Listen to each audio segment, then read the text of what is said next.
Bienvenue sur la chaîne Adrenalina Motorsport. Voici le résumé express des essais libres du jour à Zandvoort. Lando Norris a littéralement dominé la première journée, en signant le meilleur temps dans les deux séances. Lors de la deuxième session, l'écart entre les leaders a été bien plus serré que dans la première.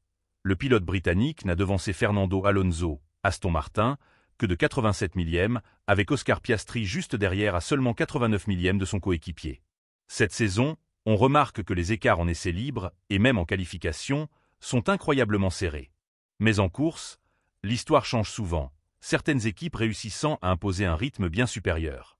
Après une petite pluie tombée entre les deux séances, la deuxième session a été particulièrement agitée. Deux drapeaux rouges ont interrompu les essais.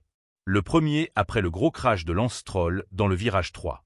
Un coup dur alors que l'Aston Martin semblait très compétitive ce week-end. Heureusement, le pilote est sorti indemne de sa monoplace. Le deuxième camp, Alex Albon, est allé tout droit au premier virage. Un autre moment chaud. Alors que les voitures rentraient au stand, Oscar Piastri a d'abord indiqué qu'il allait s'arrêter, avant de changer d'avis et de revenir en piste, juste devant la Mercedes de George Russell. Une action qui pourrait bien attirer l'attention des commissaires. De son côté, Isaac Hadjar a dû immobiliser sa Racing Bull en pleine piste à cause d'un souci moteur, provoquant un virtual safety car.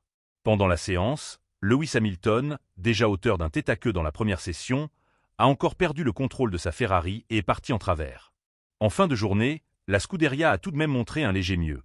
Hamilton a terminé 6e et Charles Leclerc 8e, mais à plus de 8 dixièmes de Norris. Max Verstappen, lui, n'a fait mieux que 5e, à plus d'une demi-seconde, tandis que Yuki Tsunoda a signé le 7e temps. George Russell a été le plus proche poursuivant, mais encore à près de 4 dixièmes du leader. Prochain rendez-vous, la troisième séance d'essais libres samedi matin.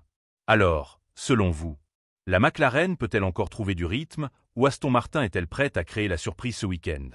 Si vous avez apprécié ce résumé, n'oubliez pas le like pour soutenir la chaîne. Et si c'est votre première visite, pensez à vous abonner et à activer la cloche des notifications.